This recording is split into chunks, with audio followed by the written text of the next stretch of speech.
In September, 4 Ladakis were killed in police firing during a protest.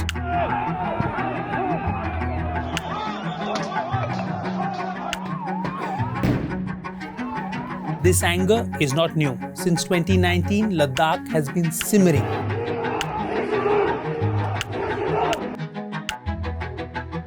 Why? Ladakh के लोग कोई चांद तारे नहीं मांग रहे हैं। हम कॉन्स्टिट्यूशनल सेफगार्ड मांग रहे हैं, हम डेमोक्रेसी मांग रहे हैं। कौन सा गलत कर रहे हैं? 2019 में लद्दाख को जम्मू एंड कश्मीर से अलग किया गया, यूनियन टेरिटरी बनाया गया। उस टाइम से लेकर आज तक लद्दाख के लोग इतने निराश क्यों हैं? जो लद्दाख की वॉइस थी, लद्दाख को वॉइसलेस बनाया गया कि लद्दाख से उसकी पॉलिटिकल रिप्रेजेंटेशन छिन गई। सो लद्दाखीज हैव बीन टोटली डिसएम्पावर्ड। बहुत सारे अभी बीजेपी के जो लीडर्स हैं वो बीजेपी में पार्टी की पॉलिसी को तो सपोर्ट करते हैं, फॉलो करते हैं, लेकिन उनके बहुत सारे लोग जो हैं, इवन फैमिली मेम्बर्स, वो बाज़ाब्ता इस लद्दाख के मूवमेंट के साथ हैं। पिछले 2-3 साल में मोर देन 80,000 लोगों ने डोमिसाइल ले लिया है जम्मू कश्मीर का। अगर ये चीज़ लद्दाख में हो जाए तो लद्दाख में तो लद्दाखी को ढूंढेगा। तो do you miss that era of 370-35? बिल्कुल बिल्कुल। देखिए, आप नेशनल डिफेंस की तो बात कर रहे हैं, नेचुरल डिफेंस की भी बात होनी चाहिए। ये जो नेचुरल डिफेंस क्या है? हमारे ग्लेशियर्स, हमारा इन्वायरमेंट, और लद्दाख के लोग भी नेचुरल डिफेंस है। सितंबर में जो फायरिंग का जो वाकया हुआ था, 4 लोग मारे गए थे, उसके बाद सोनम वांगचुक जी को गिरफ्तारी हुई थी। लद्दाख एक ऐसा एरिया है जिसको पाकिस्तानी भी कहा गया, चाइना भी कहा गया, बांग्लादेश भी कहा गया, श्रीलंका से भी जोड़ दिया, जेनजी नेपाल से भी जोड़ दिया। हमारे यहाँ सेना है, वो 2 साल में ट्रांसफ़र होते हैं। लद्दाख के लोग ना रिटायर होते हैं, ना तनख्वाह खाते हैं, ना वर्दी पहनते हैं, फिर भी इस देश की डिफेंस लाइन है। जब देश में कोई चैलेंज देश को हुआ है, लद्दाख के लोगों ने हमेशा एक आयरन वॉल की तरह इस देश की सरहदों का दिफा किया है, इंटरेस्ट का दिफा किया है। तो जो ट्रीटमेंट लद्दाख के साथ हो रहा है, वो ट्रीटमेंट लद्दाख डिज़र्व नहीं करता है।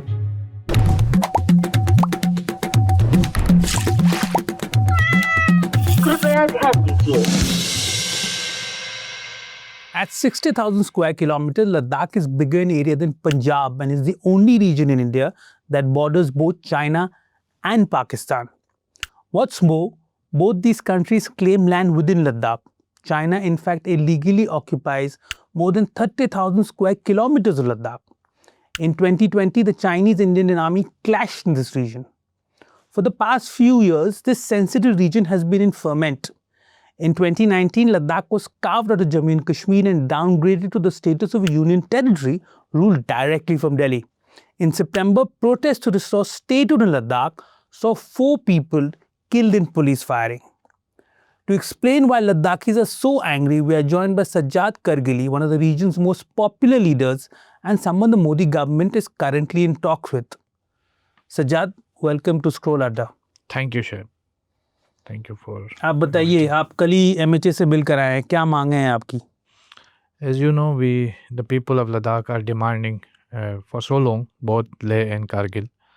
We have formed Leh Apex Body, Kargil Democratic Alliance, and we are demanding 4 demands we have: statehood for Ladakh, 6th schedule for Ladakh, and we are also demanding Public Service Commission.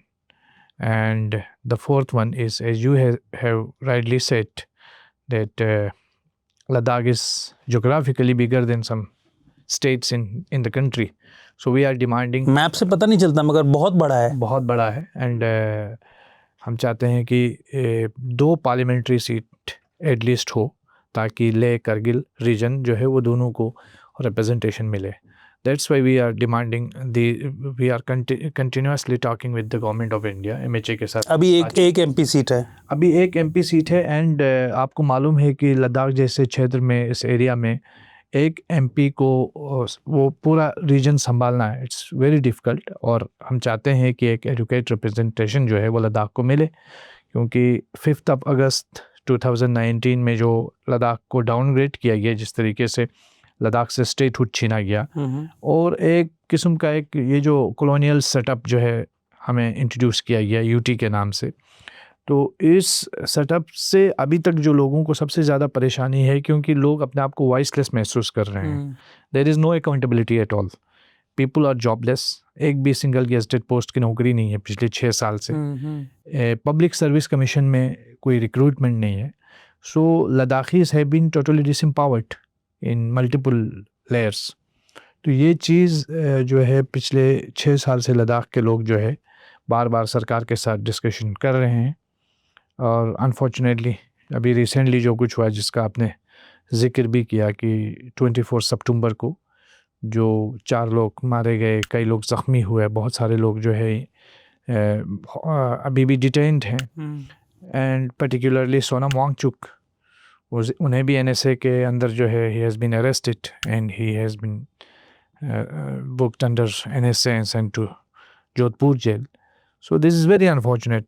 Ladakh बहुत peaceful reason है। लद्दाख के साथ इस तरह का treatment, Ladakh doesn't deserve this kind of treatment. ये आपने बहुत बड़ी बात कही, कॉलोनियल ट्रीटमेंट हो रहा है लद्दाख का। Colonial treatment, absolutely. कि हम जो देख रहे हैं कि पिछले 6 साल से लद्दाख में जिस तरीके का माहौल है, फॉर एग्ज़ाम्पल हम लोग जो हैं इस देश की ताकत हैं और ये एक बॉर्डर स्टेट है। हमारे प्राइम मिनिस्टर मोदी कहते हैं कि देश का आखिरी गांव देश का पहला गांव होना चाहिए। सो इस तरह के रीजन को दीवार पे धकेलना मुझे नहीं लगता है कि ये एक अच्छी चीज़ है। Ladakh is India's first line of defence. बिल्कुल। और लद्दाख के लोग आप 48 से लेकर आज तक देखें, जब जब देश में कोई चैलेंज देश को हुआ है, लद्दाख के लोगों ने हमेशा एक आयरन वॉल की तरह, एक शीशा पिलाई हुई दीवार की तरह वो इस देश की सरहदों का दिफा किया है, इंटरेस्ट का दिफा किया है। तो जो ट्रीटमेंट लद्दाख के साथ हो रहा है वो ट्रीटमेंट लद्दाख डिज़र्व नहीं करता है। सच्चा 2019 में लद्दाख को जम्मू एंड कश्मीर से अलग किया गया, यूनियन टेरिटरी बनाया गया। उस टाइम से लेकर आज तक लद्दाख के लोग इतने निराश क्यों हैं?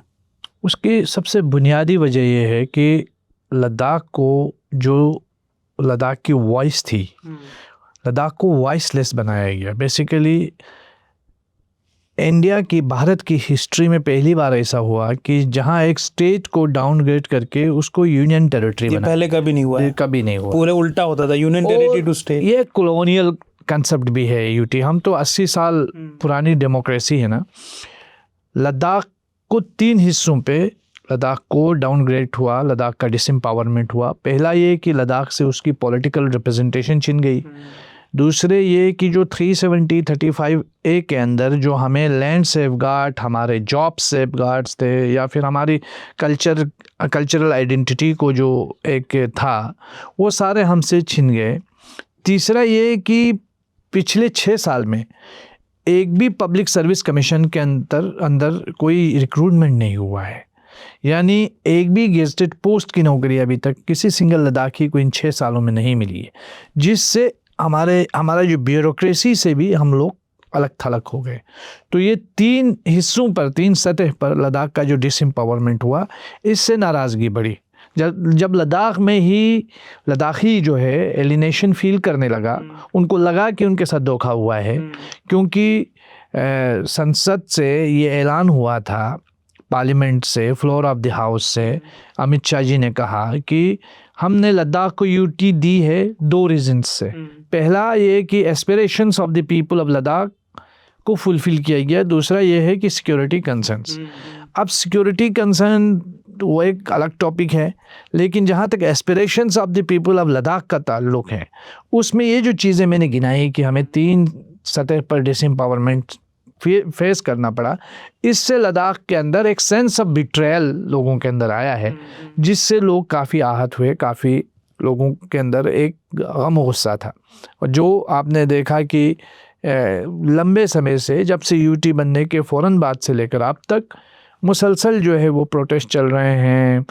कई बार अनशन हुए, पद यात्रा हुई, काफ़ी कुछ आंदोलन चल रहा है। और इस तरह लेह करगिल की लेह अपेक्स बॉडी के लिए जो है वो एक पेज पे आके ये अभी जो आंदोलन है वो इस प्री 2019 क्या था, हालात बेटर क्यों थे?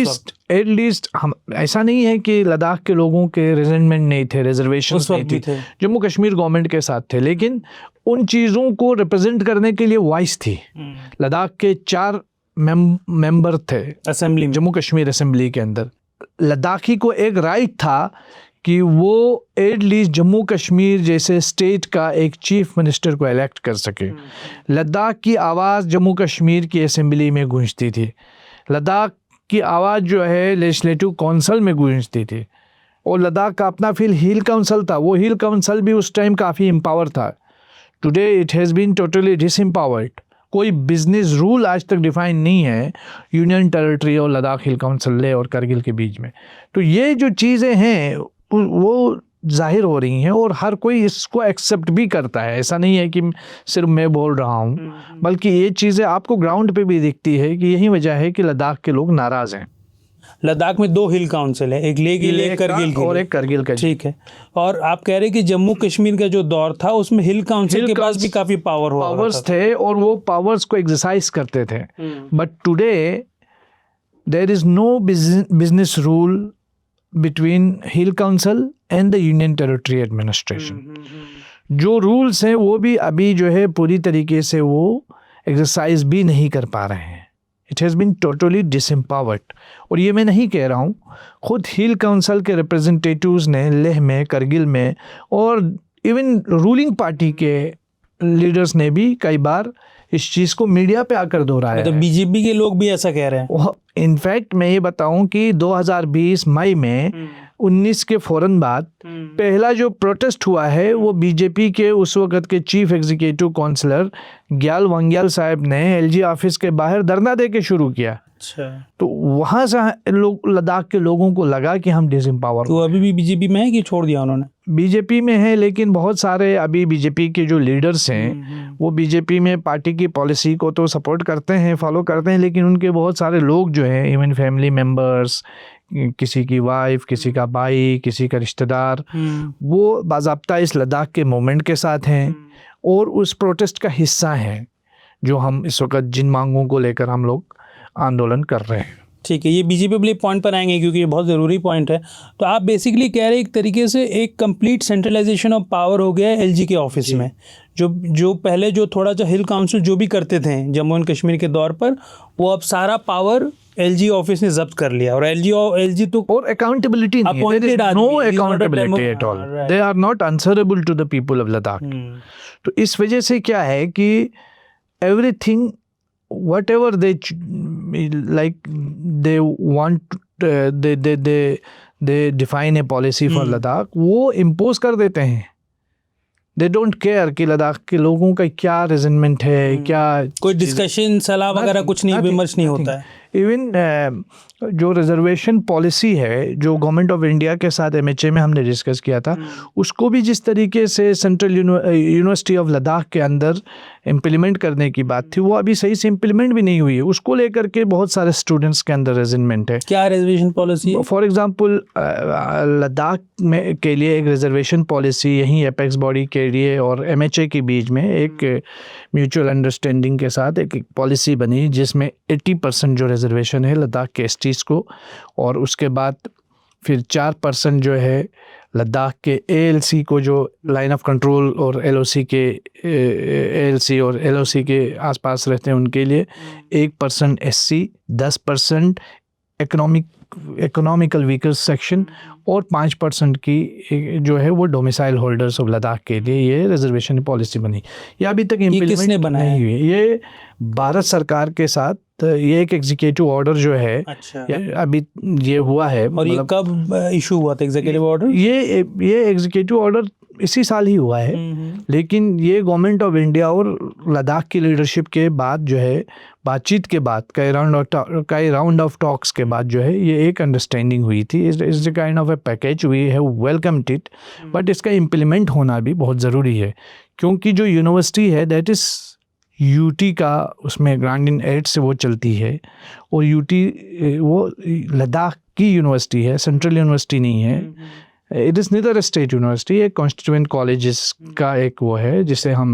तो आप कह रहे रिजर्वेशन पॉलिसी यूनिवर्सिटी लद्दाख में भी इम्प्लीमेंट नहीं हुई है? अभी नहीं हुई है। So we have demanded and we are hopeful the MHA उस पर कोई एक वो सोल्यूशन उसका निकालेगा, और वो अप्लाई होनी चाहिए, इम्प्लीमेंट होनी चाहिए, क्योंकि जो लोगों का गुस्सा है, देखिए लद्दाख के लोग कोई चांद तारे नहीं मांग रहे हैं, हम कॉन्स्टिट्यूशनल सेफगार्ड मांग रहे हैं, अब अपना हक मांग रहे हैं। हाँ, हम अपना हक मांग रहे हैं। जो सरकार ने वादा किया, जो गवर्नमेंट ने वादा किया कि हम 6 शेड्यूल देंगे, हम डेमोक्रेसी मांग रहे हैं, कौन सा गलत कर रहे हैं? देश में बहुत सारे लोगों ने डेमोक्रेसी मांगी, बहुत सारे जो है स्टेट्स बने भी, आंदोलनों के ज़रिए बने।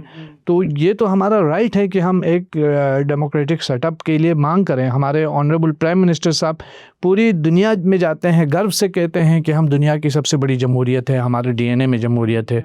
और हमें भी काफ़ी प्राउड फील होता है कि हम दुनिया की सबसे लार्जेस्ट डेमोक्रेसी है। लेकिन हम अपने रीजन को, जिसे कहा जाता है कि ये देश का चेहरा है, तो उस चेहरे को इस तरह ट्रीट किया जाना, ये बड़ा अनफॉर्चुनेट है। इस चीज़ को लेकर हमें थोड़ा एतराज़ है। वो ये एतराज़ हम अपनी सरकार से जता रहे हैं। हमारी सरकार से कोई लड़ाई नहीं है, हमें इस सेटअप से मसला है। और न ही वो जो ब्यूरोक्रेट्स, चाहे एलजी साहब हों, उनके एडमिनिस्ट्रेशन में जो भी हों, उनके साथ भी हमारी कोई ज़ाती लड़ाई तो है नहीं, कोई ज़मीन की लड़ाई हमारी उनके साथ पर्सनल लड़ाई नहीं है। बट ये जो सेटअप है यूनियन टेरिटरी का, चूँकि ये कॉलोनियल सेटअप है, ये राजा महाराजाओं का दौर कब से निकल गया। तो अब जो है हमें इस लोकतंत्र के अंदर हमें वो जो हक़ है, हुकूक़ है, वो मिलने चाहिए। हमारी भी एक आवाज़ होनी चाहिए, हमें भी एक रिप्रेजेंटेशन मिलनी चाहिए, है ना। अभी जब भी इस देश के अंदर बहुत सारे लीडर्स जब आते हैं तो सरकार गर्व से कहती है कि ये बैकवर्ड क्लास से हमने इनको नेता बनाया, ये फ़लाना जाति से है, हमने इनको रिप्रेजेंटेशन दी।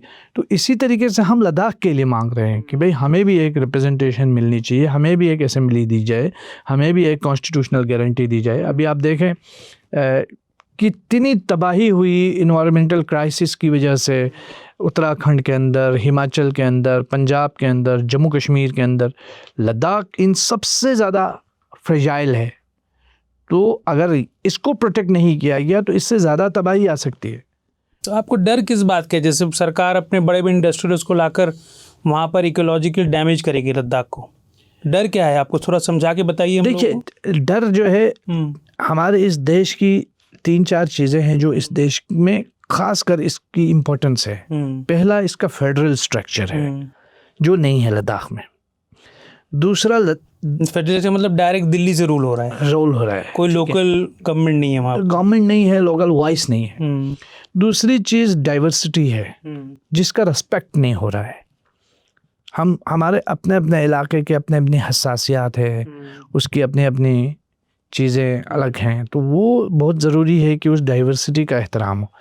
तीसरा, किसी भी चीज़ में कंसेंट बहुत ज़रूरी है कि आप कोई पॉलिसी ला रहे हैं, आप कोई प्रोजेक्ट ला रहे हैं, उसको वसी पैमाने पर उसका डिस्कशन हो, और न सिर्फ डिस्कशन हो, बराए जिन पर असर पड़ेगा उनका कंसेंट लेना चाहिए। और फिर उसका रेस्पेक्ट भी रखा जाना चाहिए। मान लीजिए अभी आप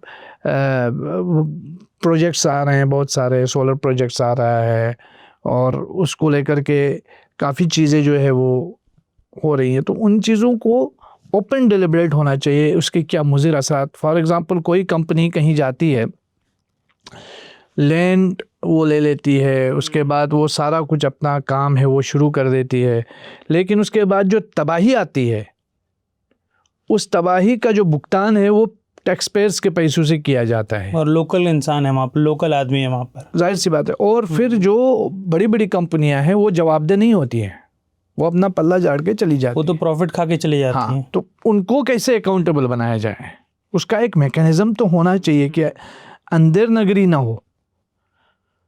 वो जो इन्वेस्टमेंट हो रहा है, कोई भी लद्दाखी इन्वेस्टमेंट के ख़िलाफ़ नहीं है, कोई भी लद्दाखी, लेकिन हमारी कुछ एप्रीहेंशंस हैं। हमारा डेमोग्राफी चेंज का एप्रीहेंशन है, हमारा इकोलॉजी के क्राइसिस का है, हमारे इन्वायरमेंटल क्राइसिस का हमारा कंसर्न है, हमारे ग्लेशियर्स को लेकर हमारा कंसर्न है, हमारे जो ग्रेजिंग लैंड को लेकर हमारा कंसर्न है।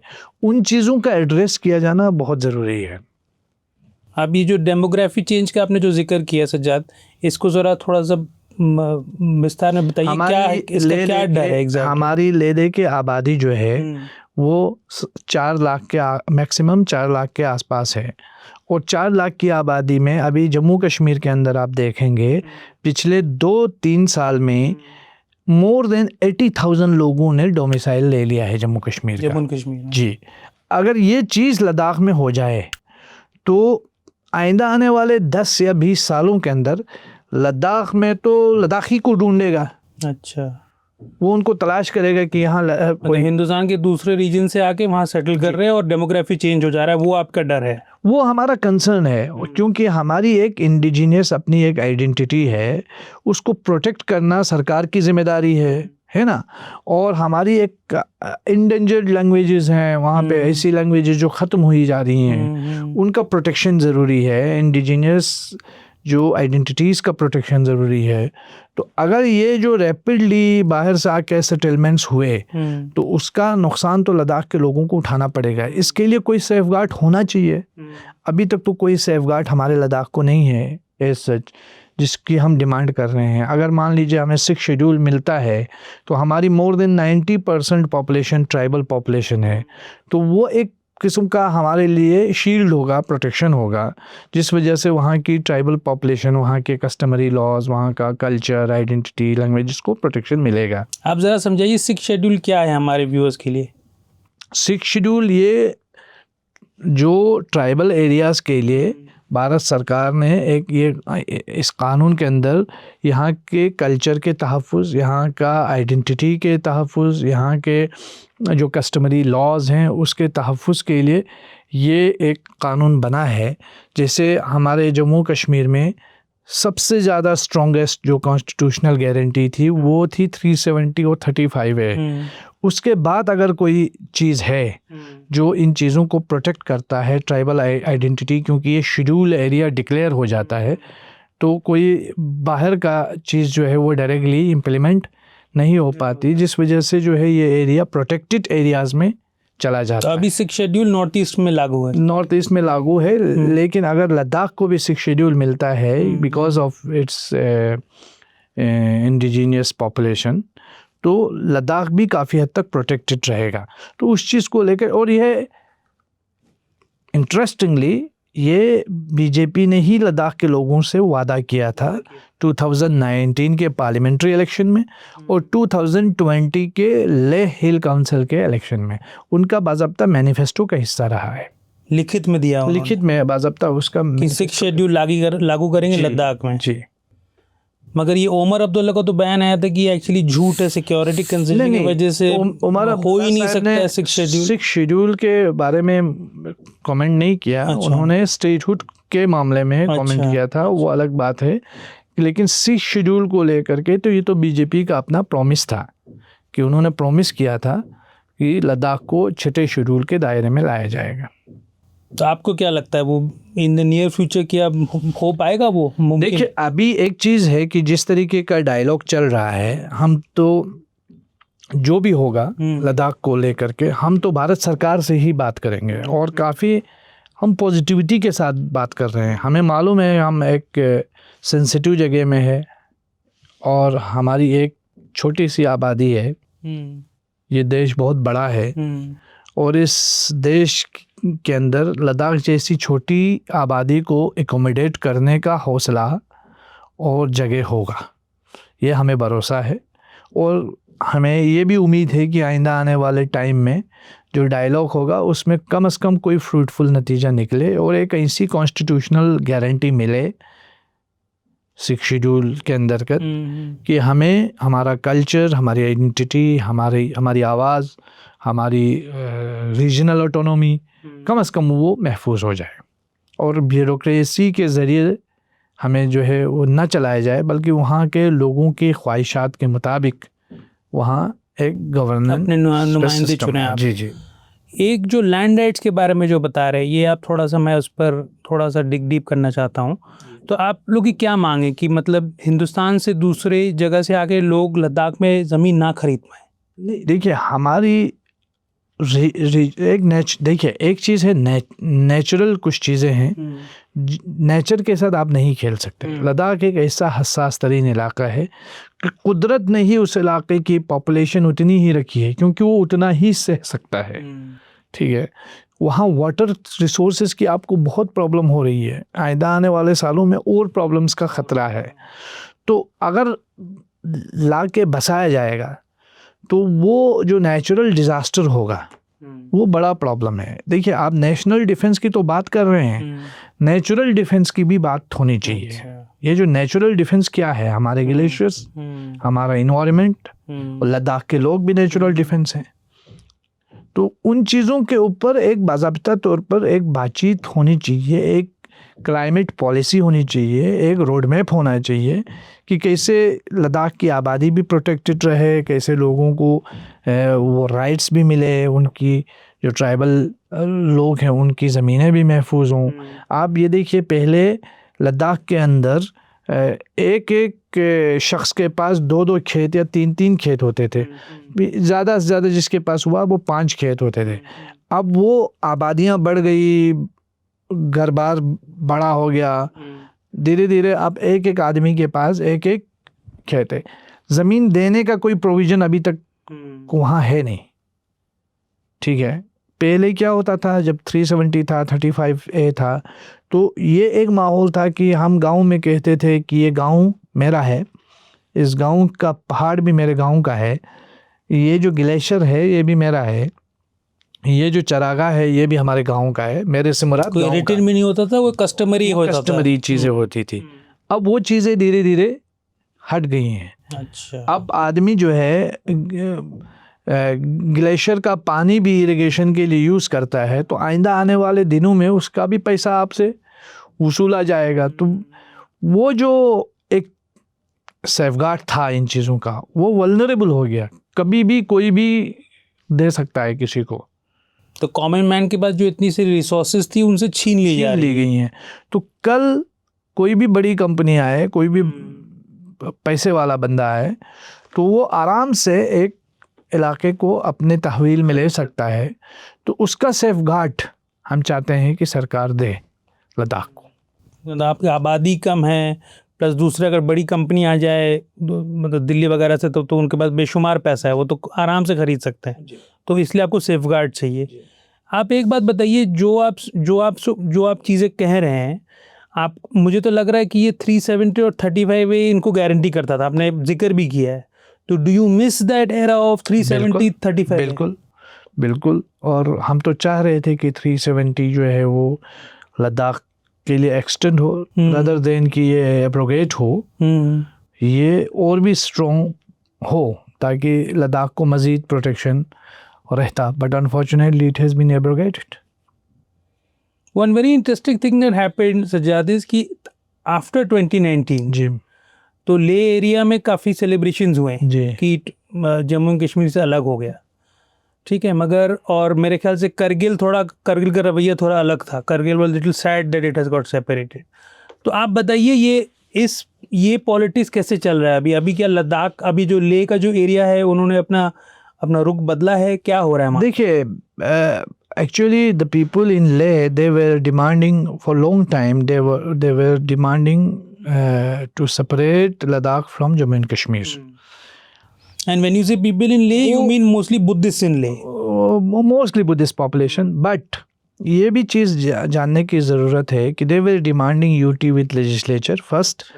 Secondly, they were not happy by the abrogation of 370, but they were happy from separating from। तो वो JNK का बंटवारा चाह रहे थे, मगर 370 को हटाना नहीं चाह रहे थे। 370 तो सेफगार्ड देता था, 370 और 35A जी, खासकर जी 370 35A से ज़्यादा उनको जो चीज़ ज़रूरत थी वो सेपरेशन की थी। तो खुशी जो है वो सेपरेशन की थी रादर देन सेफगार्ड हटने का।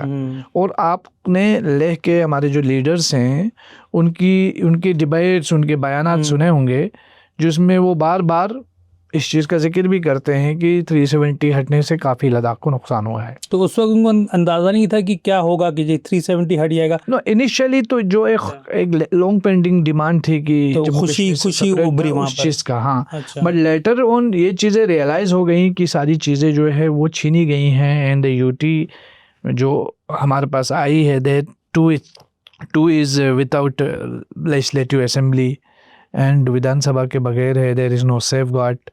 So then people of Ladakh, both Leh and Kargil, all Muslims, Buddhists and other religious identities, minorities, they thought कि we are in a critical condition.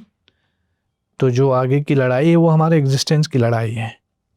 So they all unitedly chalked out 4-point agenda और अब उस पे continuously they are struggling on it. तो एक तरीके से ये जो अभी 2019 से जो हुआ है, it has brought Leh and Kargil close together, the Buddhist and the Shias of Ladakh close together. They are now united and तमाम रिलीजियस पार्टीज जो है, जैसे मैं जमीयत उलमा को वहाँ रिप्रेजेंट करता हूँ. I am political incharge of Jamiat Ulama. अच्छा.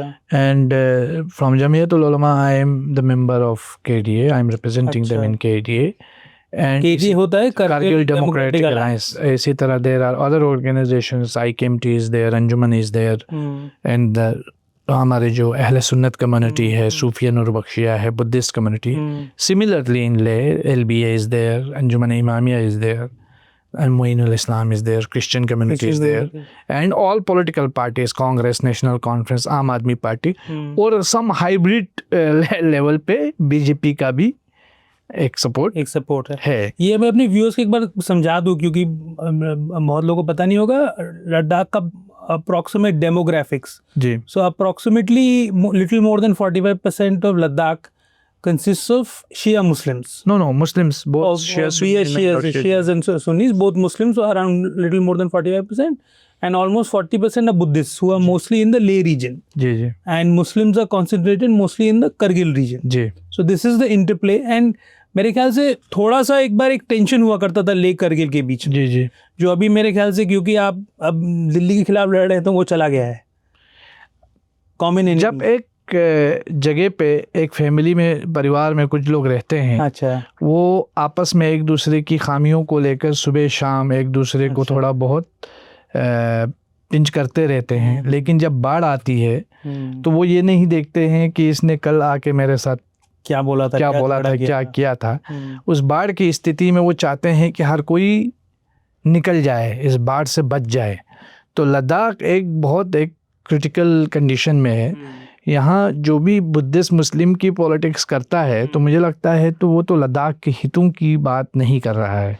तो इस कंडीशन में लद्दाख एक वन स्प्रिट होकर के हम लोग इस वक्त लड़ रहे हैं. मैं नहीं कहता हूँ कि इख्तलाफात नहीं हैं, इख्तलाफात हैं, वो हर सोसाइटी में होते हैं. बट जब हमारे देश ने भी इतना बड़ा आंदोलन किया अंग्रेज़ों के ख़िलाफ़, उस वक्त भी इख्तलाफात होते थे. और जितने भी स्टेट फिर बाद में बने, उसमें भी बहुत सारे ग्रुप्स होते थे, उनमें भी इख्तलाफात रहते थे. वो तो डेमोक्रेसी की खूबसूरती है. बट इख्तलाफ होना अलग बात है, दुश्मनी होना अलग बात है, नफ़रत होना अलग बात है. हमारे उस माशरे में फॉर्चुनेटली ये है कि अभी आपस की कोई नफ़रत नहीं है, आपस की कोई दुश्मनी नहीं है. तो हम लोग कोशिश कर रहे हैं कि हम लोग सब एक आवाज़ होकर लड़ें, और इन चीज़ों को लेकर एक आवाज़ होकर कुछ समय से हम लोग एक साथ मिल के लड़ रहे हैं, जो एक फॉर्चुनेट चीज़ है पूरे लद्दाख के लिए. और ये जो आपने कही कि जो बुद्धिस्ट मुस्लिम पॉलिटिक्स करता है, बहुत गलत बात है. क्या इसका ये आप बीजेपी की तरफ इशारा कर रहे हैं? बीजेपी बुद्धिस्ट मुस्लिम पॉलिटिक्स करता है लद्दाख में? देखिए, अभी तक तो जो माहौल बना है, ख़ासकर पिछले 1 साल से मैं कहूँगा, और ये बीजेपी की तरफ से भी इस टाइप की कोई चीज़ फ़िलहाल नहीं हुई है पिछले 1 साल में, और कोई मैं गंदी सियासत नहीं करनी चाहिए. तो मैं एक ऑनेस्टली बात करूं, फ़िलहाल लद्दाख के लोग और कोई हिम्मत भी नहीं करेगा इस मौके पर इस तरह की सियासत करने की. और अगर कोई पीछे चोर दरवाजे से इस टाइप की कोशिश कर रहा है, तो वो उसको कोई कामयाबी भी नहीं मिलेगी. अभी 24 का इंसिडेंट हुआ. The people in Kargil and the leadership of Kargil, they have strongly supported those who have been killed, those who have been injured in Leh, and also they strongly opposed the arrest of Shri Sonam Wangchuk ji. इसी तरीके से जब भी कोई critical time Kargil में आएगा या आता है, तो यही चीज़ें लेह से भी जो है होंगी. हमें इस चीज़ का भरोसा है, क्योंकि हम इस वक्त एक ऑर्गेनाइजेशन के लिए, एक रिलीजियस पर्टिकुलर कम्युनिटी के लिए हम नहीं लड़ रहे हैं, हम अपने फ्यूचर के लिए लड़ रहे हैं. और there is no question of Buddhist Muslim और Leh Kargil. We are committed to fight against this imposed policies and and this colonial treatment with Ladakh and fighting for democracy, restoration of democracy and safeguard for Ladakh. आपने ये जो बार बार colonial लफ्ज़ का इस्तेमाल कर रहे हैं, तो क्यों कर रही है बीजेपी ऐसा, ये कलोनियल बर्ताव? उनके नज़रिए से अगर आप देखें तो उनको क्या हेजिटेशन है? आपकी अभी इमीडिएट मांग है यूटी विद लेजिस्लेचर? No, सही है? statehood. We are demanding full statehood for So what is Ladakh. the problem? BJP को क्या problem है या मोदी सर को क्या प्रॉब्लम है स्टेटहुड? हम डिलिब्रेट कर रहे हैं and we are hopeful that government is not too small कि वो इतना छोटा नहीं है कि वो एक स्टेट न दे सकें. हम होपफुल हैं, ऑप्टिमिस्ट हैं कि वो स्टेटहुड देंगे. या मगर वो क्या कह रहे हैं, मतलब उनका नजरिया है, अगर अभी आप तो समझा इस पर डिलिब्रेशन नहीं हुई. हमारी जो बातचीत हुई है पिछले शुरू में, चूंकि वो हमारी डिमांड्स को ही रिकॉग्नाइज नहीं कर रहे थे, but fortunately now they have recognised our demand and they are now ready to discuss on statehood and 6th schedule. और फिर हमारी जो बातचीत, क्योंकि हमारी 4 डिमांड्स थी, तो हमारी शुरू की जो मुलाकात है उसमें हमारा डोमिसाइल एंड रिजर्वेशन पे, जॉब रिजर्वेशन पे हमारा डायलॉग हुआ था, जिसका मैंने आपको बताया कि रिजर्वेशन पे हम एक कंक्लूजन पे पहुंचे थे. बट जो एक चीज़ मैं समझता हूँ, भारत सरकार को ये हम पहुंचाना चाह रहे हैं या पहुंचा रहे हैं कि this setup is not feasible for Ladakh. People of Ladakh are not happy with this setup and this is colonial step and we are 80 years old democracy, है ना. तो हमारे लिए ये सूट नहीं करता है कि हम एक ऐसे आइडिया को लेकर के रहें जो किसी भी एंगल से डेमोक्रेटिक नहीं है. ये मतलब just to play devil's advocate, Modi सरकार कह रही है कि यहाँ सिक्योरिटी की वजह से स्टेटहुड नहीं दिया जा सकता. सिक्योरिटी इसका क्या कहना है? देखिए, बॉर्डर स्टेट की जो बात कर रहे हैं, बॉर्डर तो खुद गुजरात में भी बॉर्डर है, राजस्थान बॉर्डर है, पंजाब बॉर्डर है, जम्मू कश्मीर बॉर्डर है, पूरा नॉर्थ ईस्ट बॉर्डर है. तो क्या ये सब यूटी बनेंगे? तो ये मुझे नहीं लगता है. और पिछले 70 साल से लद्दाख इंक्लूडिंग जम्मू एंड कश्मीर एक स्पेशल स्टेटस के साथ जो है स्टेट रहा है, और कभी डिफेंस फोर्सेस को कोई प्रॉब्लम नहीं हुई. और लेट मी से वन मोर थिंग कि लद्दाख के लोग इस देश की ताकत रहे हैं. हमारे यहाँ सेना है, वो 2 साल में रिटायर होते हैं या ट्रांसफ़र होते हैं, फिर उसके बाद रिटायरमेंट होता है, फिर उनका जो है वो वहाँ से चले जाते हैं, दूसरी कंपनी आके बैठ जाती है.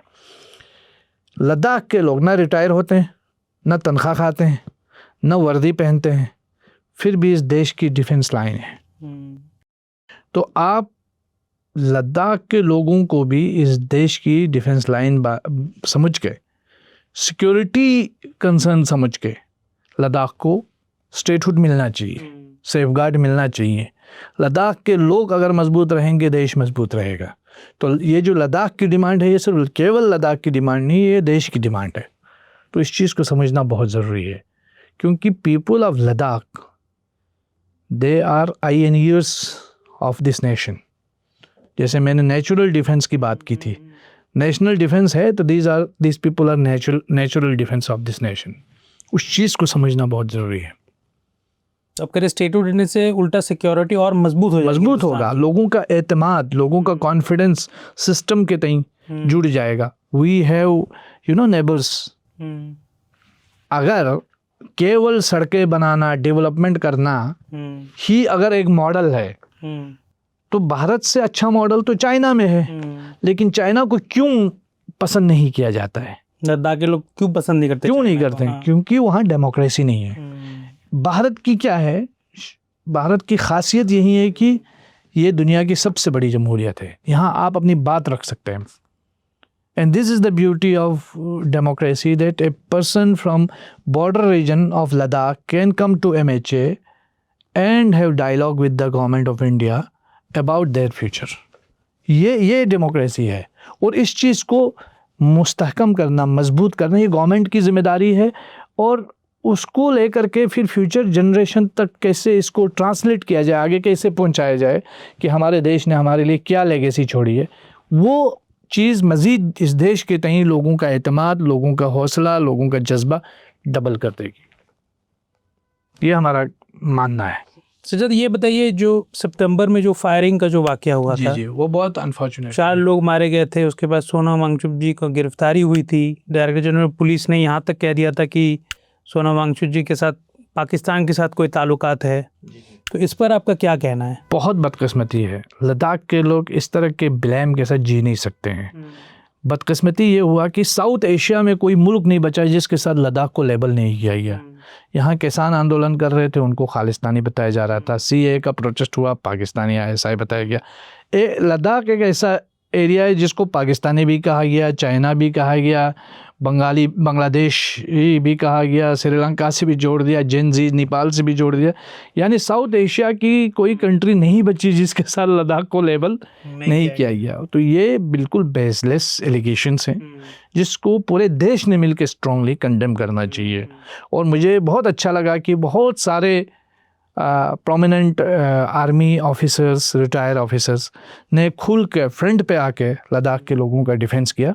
उससे हमारा हौसला जो है और बुलंद हुआ और ये कहा कि ये नहीं होने देंगे, ये बहुत हो गया कि लद्दाख को इस तरह लेबल नहीं किया। बहुत सारे फॉर्मर आर्मी ऑफिसर्स आके बयानात दिए और बहुत खुशी है। जो हो रहा है गलत हो रहा है, बिल्कुल गलत हो रहा है, ये नहीं होना चाहिए। क्योंकि आप कारगिल की जंग देखें, आप चाइना के साथ जो जंगें हुई, 48 से लेकर 2022 तक की जो लड़ाई हुई, लद्दाख के लोगों ने इन सरहदों को बचाने के लिए अपना खून दिया है, बलिदान दिया है, जिसकी कोई कीमत नहीं होती है।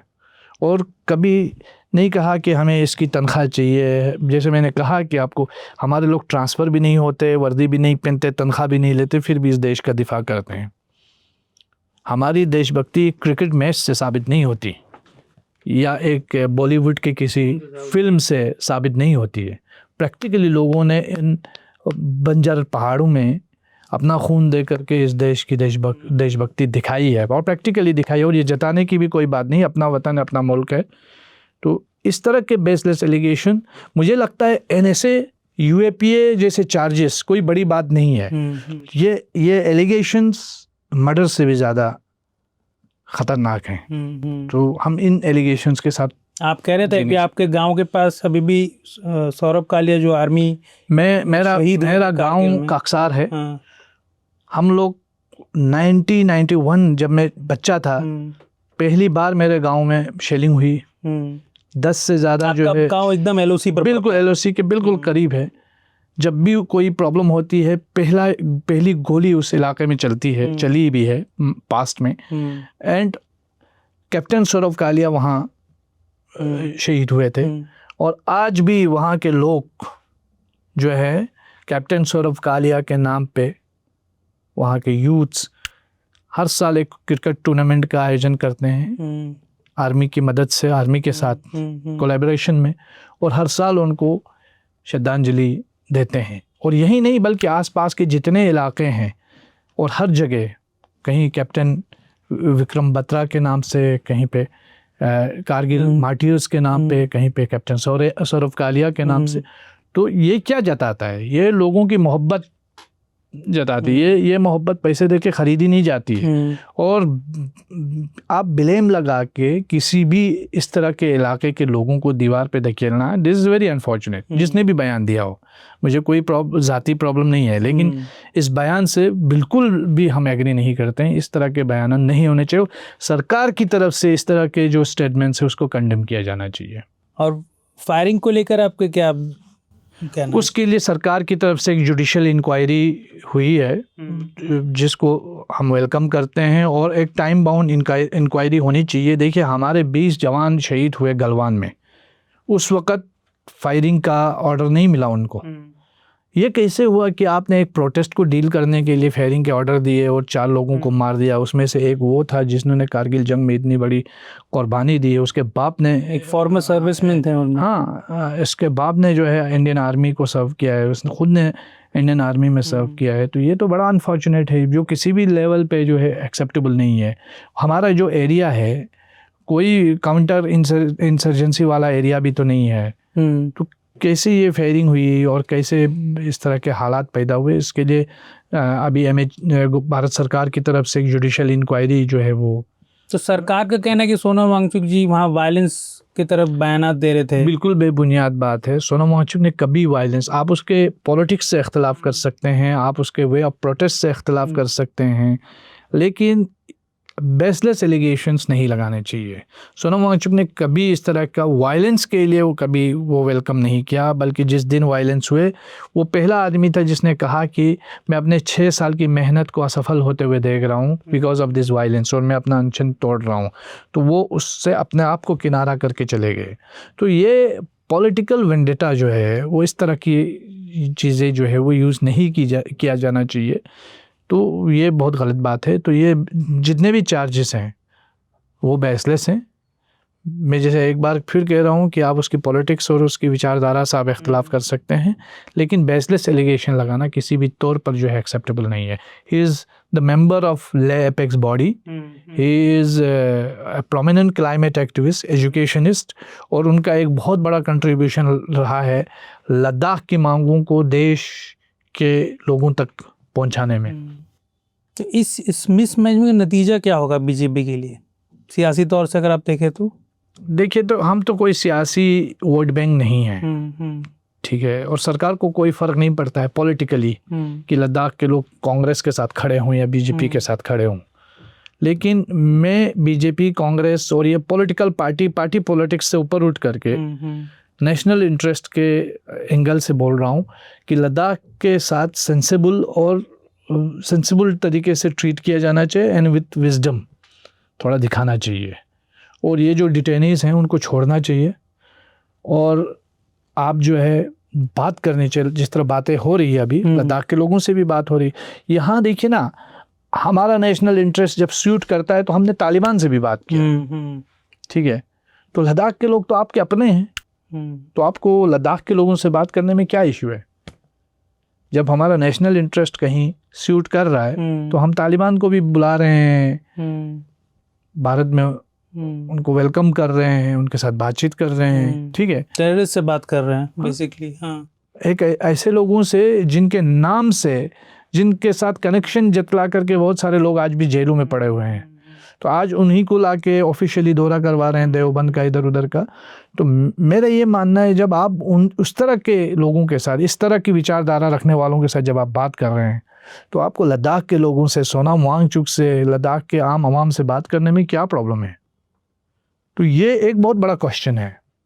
आप अभी MHA, ministry of home affairs के साथ नेगोशिएशंस में लगे हुए हैं। जी, आप और आपके जो साथी हैं, तो वो नेगोशिएशन के बारे में बताइए, क्या चल रहा है? आप एग्जैक्टली क्या बातचीत हो रही है, किस बात पर वो सहमत है, किस बात पर आप?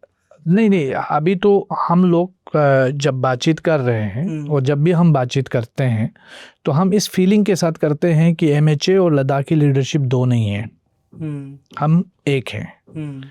हम अपनी एस्पिरेशंस रखते हैं और फिर बैठ के बात करते हैं, और हम चाहते हैं कि उनकी तरफ से भी एक बहुत ही खुले मन और खुले दिल के साथ डिलिब्रेशन हो, 3 चीज़ों पर फोकस हो। जो मैंने कहा, जो चीज़ें डिसएम्पावर हुई हैं, रिप्रेजेंटेशन, सेफगार्ड और जॉब, ब्यूरोक्रेसी, इन 3 चीज़ों में लद्दाख को अगर सुरक्षित किया जाए तो मुझे लगता है लद्दाख में जो लोग हैं उनको भी एक अच्छा मैसेज चला जाएगा। और हर चीज़ पॉलिटिक्स के लिए नहीं की जाती है।